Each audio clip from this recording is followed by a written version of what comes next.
आइए हम आपको लेकर चलते हैं मध्य प्रदेश के रीवा जिले में स्थित चिरहुला नाथ स्वामी के दर्शन करवाने के लिए। हम जैसे ही चिरहुला नाथ स्वामी के समीप पहुंचते हैं तो मंदिर का प्रवेश द्वार दिखाई देता है जो कि बेहद विशाल है।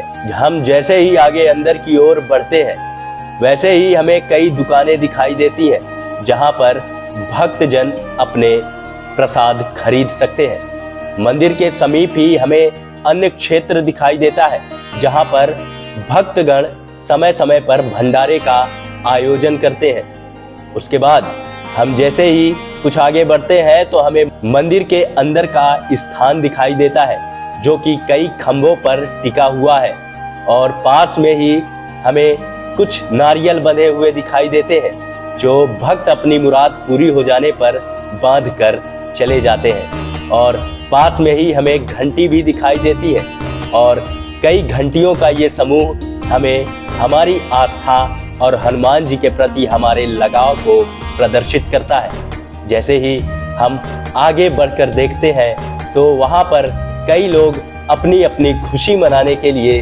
बैंड बाजे के साथ भी आए हुए होते हैं। और वहीं मंदिर के सामने एक बेहद प्राचीन पेड़ के नीचे कुछ प्राचीन पाषाण मूर्तियां भी रखी हुई हैं जिनकी पूजा करने की भी अलग अलग मान्यताएं हैं और भक्तजन इनकी पूजा भी करते हैं। हनुमान जी की मंदिर के समीप ही एक विशाल घंटी को बजाकर हम आगे का नजारा दिखाने के लिए बढ़ते हैं तो देखते हैं कि हनुमान जी का प्रवेश द्वार खुला हुआ है, लेकिन हम रविवार के दिन पहुंचे हैं इसलिए भक्तों की संख्या बेहद कम दिखाई दे रही है।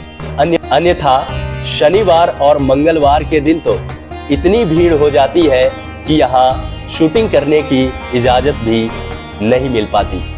हम देखते हैं कि फिर भी कई भक्तजन अपनी अपनी श्रद्धा के अनुसार अपनी अपनी मांगों को लेकर हनुमान जी के मंदिर के पास आते हैं। वहीं हमें एक बेहद अद्भुत नज़ारा भी दिखाई दिया कि हनुमान जी के कृपा से किसी को पुत्र रत्न की प्राप्ति हुई है तो उस अवसर पर वो अपने पुत्र को हनुमान जी के दर्शन कराने के लिए लेकर आए हैं जो कि बेहद ही मनमोहक नज़ारा था।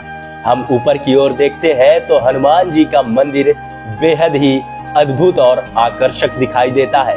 यहाँ पहुँचने पर इसका नज़ारा बेहद ही मनमोहक प्रतीत होता है। हनुमान जी का ये मंदिर बेहद ही प्राचीन मंदिर माना जाता है। जैसे ही हम हनुमान मंदिर के आगे किनारे किनारे बढ़ते हैं तो देखते हैं कई ऐसे स्थान मिलते हैं कि सभी रूपों की मूर्तियां स्थापित हैं जिसमें हनुमान जी के सभी रूपों का चित्रण एवं वर्णन किया गया है।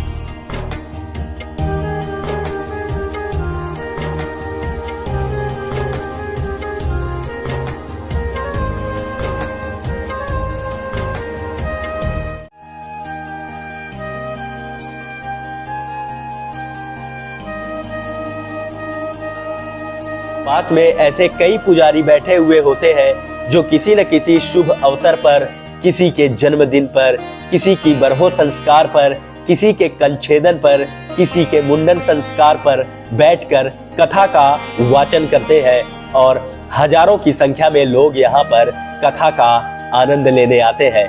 और पास में ही एक विशाल हवन कुंड भी दिखाई देता है जहाँ पर हजारों की संख्या में लोग हवन करने आते हैं। हवन कुंड का नजारा भी बेहद अद्भुत है। शनिवार और मंगलवार के दिन यहाँ बहुत ज्यादा भीड़ रहती है इसलिए हमने इसकी शूटिंग की इजाजत रविवार के दिन ले ली थी ताकि हमें आपको दिखाने में आसानी हो। और यहाँ पास में ही कई आपको ऐसे स्थान, बर्तन और चूल्हे दिख जाएंगे यहाँ पर जिसका प्रयोग भक्तगण अपने प्रसाद बनाने के उपयोग में लाते हैं। यहाँ कुएं के ऊपर ही नल बना दिया गया है। ये बेहद ही अद्भुत और वैज्ञानिक तरीके से बनाया गया है। और हमने पास में ही देखा तो भागवत कथा का आयोजन भी किया गया था और वहीं पास में रामचरितमानस का पाठ भी किया जा रहा था जो अत्यंत मनमोहक प्रतीत हो रहा था। अगर हम मंदिर के ऊपर से देखें तो कई मंदिरों के गुंबद दिखाई देते हैं और पास में ही तालाब पहुंचने के गेट का रास्ता भी दिखाई देता है और छत पर भी इतना स्पेस है कि वहां पर भी भंडारे का आयोजन किया जा सकता है। और वहीं पास में द्वादश ज्योतिर्लिंग नाम का एक मंदिर है जिसकी भी एक अपनी अलग मान्यता है। मान्यता है कि यहाँ पर भी भक्त जो भी अपनी मुरादें लेकर आते हैं उनकी सारी मुरादें पूरी हो जाती है।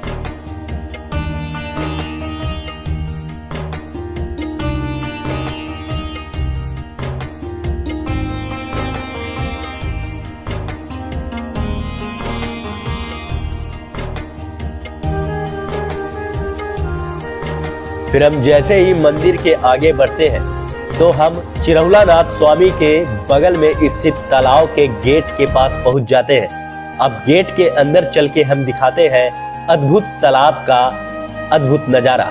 लेकिन तालाब के गेट के अंदर प्रवेश करते ही हमें शनि देवता के दर्शन हो जाते हैं। तो हम शनि देवता के दर्शन करते हैं जो कि एक विशाल पीपल के पेड़ के नीचे स्थापित है। शनिदेव को प्रणाम करने के बाद हम आपको चिरहुला के पास स्थित तालाब